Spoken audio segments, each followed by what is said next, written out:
থাকবা। আল্লাহ বলেন সকল ভয় থেকে নিরাপত্তা দিব। আপনার আমার ভয় আছে না নাই? 2 লাখ টাকা নিয়ে গোবিন্দাগঞ্জ থেকে পশ্চিম বাংলা বাউসে আসবেন রাত 2টা বাজে, মনে মনে ভাবতেছেন আল্লাহ টাকা নিয়ে বাড়ি বসে বসাইতে পারবো নাকি ছিনতাইকারী কবরে পড়ে টাকা চান 2টা হারাবো? ভয় আছে না? মেয়েটা কলেজে গেল একা একা ফিরবে নাকি আমার সাথী হবে? ভয় আছে না নাই? মেয়েটা স্কুলে গেল ভালোভাবে ফিরবে নাকি কারো লালসা শিকার হবে? ভয় আছে না নাই? আজকে চুরি ডাকাতি ছিনতাই ভয় আছে না নাই? এই সমাজে চুরি বন্ধ হবে সেই দিন আল্লাহর কোরআন দিয়ে জমিনটা চলবে সেই দিন। আল্লাহুল খালক ওয়াল আম, সৃষ্টি যার আইনটাও চলতে হবে তার।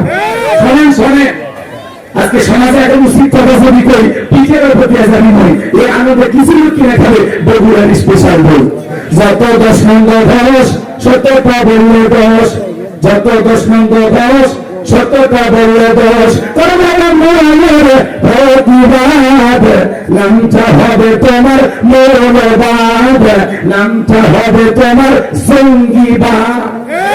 চুরি বন্ধ করতে হলে লন্ডন আমেরিকার আইন হবে না, ভারতের ফাঁড়ি করাতে চুরি বন্ধ হবে না। চুরি বন্ধ করতে হবে 1000 বছর আগে আল্লাহ আইন দিয়েছেন, ওয়াসারিকু ওয়াসারিকাতু ফাকতুহু আইদিয়াহুমা জাযাআন বিমা কাসাবা নাকালাম মিনাল্লাহ। সূরা মাইদার 38 নম্বর আয়াতে 1000 বছর আগে আল্লাহ আইন দিয়েছেন, চোর পুরুষ হোক আর নারী হোক, আল্লাহর বিধান আল্লাহর ফয়সালা। চোর চুরি করেছে, এই অপরাধ যদি প্রমাণিত হয় চোরের ডান হাতের কবজি কেটে দাও।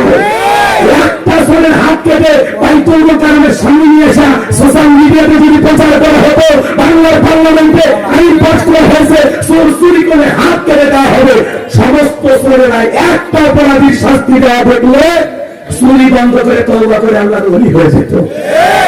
কিন্তু কে শোনে কার কথা? সরিষাই তো ভূত।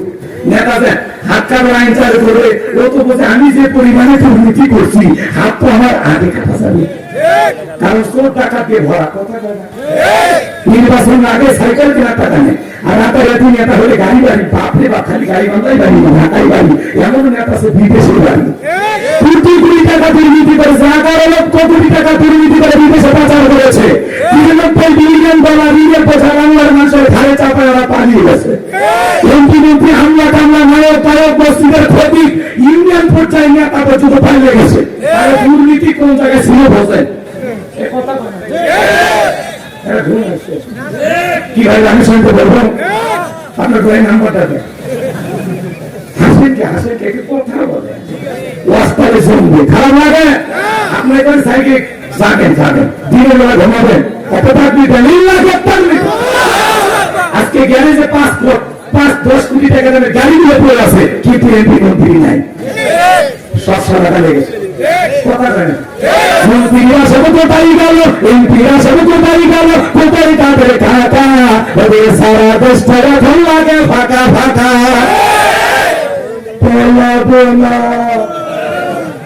বাবার সম্পদ পালাবো না যাই না তাদের টাকা, সারা দেশটা এখন লাগে ফাঁকা ফাঁকা। আইনমন্ত্রী আটকে গেল আইনেরই ফাঁকে, বাড়ি সারা দরবেশটারে ভণ্ড ভণ্ড লাগে। শুনেছি ভাই কত নেতা নেত্রী খাইতেছে ভাই রান্না, বিচারপতি কালামানিকের ফাটিয়েছে নাকি আন্ডা। এটা আমার খবর না, মিডিয়ার খবর। এই বিচারপতি সাংসদ মানিক আল্লামা সাইদি হুজুরকে মৃত্যুদণ্ডের রায় দিয়েছিল। আমরা বলতে চাই যেই ট্রাইব্যুনালের কোরআনের পক্ষে আল্লামা সাইদি হুজুরকে মৃত্যুদণ্ডের রায় দিয়েছিল, ওই বিচারপতি কুখ্যাত কালামানিককে মৃত্যুদণ্ডের রায় দিতেই হবে।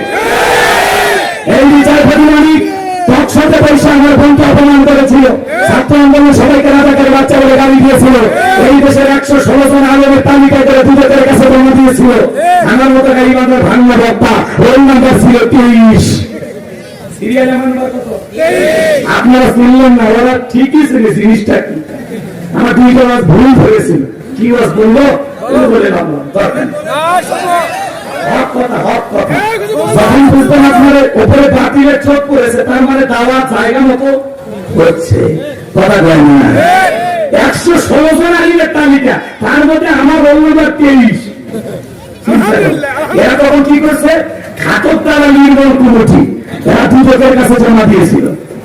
আচ্ছা, যারা আলেমদের তালিকা করেছে যারা বিনা তালিকায় গলার পাতা শুয়ে রাখছে কি? যারা আলেমদেরকে লাঞ্ছিত করতে নাই, বিগত সরকারের পতন হওয়ার পিছনে তার এই ক্ষমতার চেয়ার ভেঙে যাওয়ার পিছনে একমাত্র কারণ হলো আলেমদের গায়ে হাত দেওয়া। এটা হলো তার জীবনের সবচেয়ে বড় অপরাধ। এই জন্য আগামীতে আমরা বলতে চাই, যারা ক্ষমতায় আসতে চাচ্ছেন আলেমদেরকে মাইনাস করে আগামীতে বাংলার জমিনে কাউকে কিছু করতে দেওয়া হবে না। আলেমদেরকে মাইনাস করতে চাইলে এই বাংলাদেশের মানচিত্র থেকে আল্লাহ আপনাদেরকে মাইনাস করে দেবে। কালামানি কাছে কোন জায়গায় কলার পাতা শুয়ে আছে, পুলিশ বলতেছে যে ভাই ছাগল এসে কলার পাতা খাইতে এসে কোন জায়গায় ফেলে দেয়, অতএব চলবে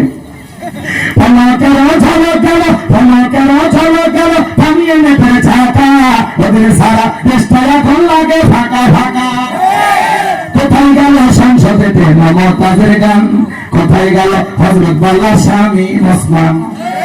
70 টাকা তাহাজ্জুদ পড়তো, বিয়ের পর আল্লাহর ওলি দাবি করতে 41 সাল পর্যন্ত টিকে থাকার স্বপ্ন দেখেছিল, কিন্তু 24 সালে 5 আগস্টে ভাগ্যে কি আছে আল্লাহর ওলিরা জানতো না।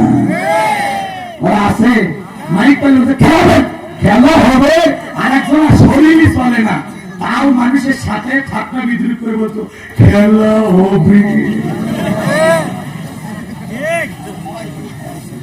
আছে না শরীরই চলে, তাও ঠাট্টা বিদ্রুপ। ইনি ছিল আসলে বিনোদনের নেতা, জনগণকে মাঝে মাঝে বিনোদন দিত। জীবনের সবকিছু কোরবানি হবে কার জন্য? নিজের জান, মাল, অর্থ, সম্পদ, সময় সবকিছু কোরবানি হবে আল্লাহর জন্য। খালি গরু ছাগল কোরবানি করা মানে কোরবানি নয়। 7 জন ভাগে একটা গরু কিনবেন, 4 জন দড়ি ধরে টানে, পিছন থেকে 3 জন ফেলে, এমন গরু আর সব দেখা যায় যে গরুর উপর বয়স্ক ভাতা বাজি।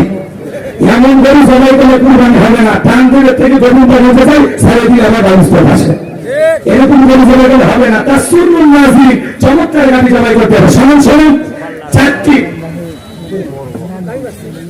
আমাদের জেমি সাহেব আছে, একজন আলেম আমাদের নেতা সিএলবি নারাবাকা, যারা মৌলানা মোহাম্মদ জাহাঙ্গীর কবির, আল্লাহ তোমার গোলামকে কবুল করো। শোনেন কুরবানি ওয়াজ করবে আমার জিও ভাই, আমি কুরবানি ওয়াজ করবো না আপনাদের জন্য, তবে 3টা জিনিস খেয়াল রাখবেন যারা কুরবানি দেবেন। 1 নাম্বার নিয়ত সহি, ইন্নামাল আমালু বিন্নিয়াত, প্রত্যেকটা কাজ নিয়তের উপর নির্ভরশীল। কুরবানি কার জন্য? আল্লাহর জন্য। সবাই বলেন কার জন্য? রবের উদ্দেশ্যে সালাত আদায় করো, রবের জন্যই কুরবানি করো। কুরবানি কার জন্য? অনেকে বলে ছেলে নিয়ে কুরবানি না দিয়ে মানুষের বস্তু দিয়ে টাকা থাকবে, অত কিস্তি তুলে ফেলে দিব, কিস্তি তুলে টাকা দিয়ে কুরবানি হবে? বলেন কুরবানি ছেলে মেয়ের জন্য না, কুরবানি করা এদিকে খেয়াল করেন, বস্তু খাওয়ার জন্য না। কুরবানি মানে কি? ত্যাগ করা, স্যাক্রিফাইস করা, উৎসর্গ করা, বিলিয়ে দেওয়া, বন্টন করা। ভোগের নাম কুরবানি নয়, ত্যাগের নাম হলো কুরবানি। আল্লাহ বলেন তাওহীদ দান করে। যারা বলেন 2 নাম্বার, আপনার ইনকামটা হবে হালাল, সুদটি হালাল। আপনার বৈধ ইনকামের উপার্জনের টাকা থেকে কুরবানি দেওয়া যাবে। সুদের টাকা, ঘুষের টাকা, হারাম উপার্জনের টাকা দিয়ে কুরবানি দিয়ে হবে।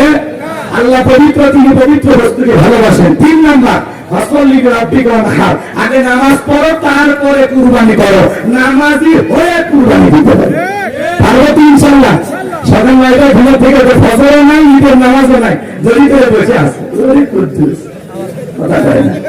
তোমার কুরবানি হবে বস্তু খাওয়ার জন্য, আল্লাহর জন্য হবে। আপনি যদি 10,000 টাকার একটা ছাগলও দেন, 20,000 টাকার একটা ভেড়াও কুরবানি দেন, আপনার নিয়ত যদি সহি হয়, টাকাটা হালাল হয়, নামাজি হয়ে যদি কুরবানি দেন, আপনার এই ছাগল ভেড়ার রক্ত জমিয়ে পড়ে আগে আরো সেই মালিক আল্লাহর কাছে কবুল হয়ে যাবে। বলেন সুবহানাল্লাহ।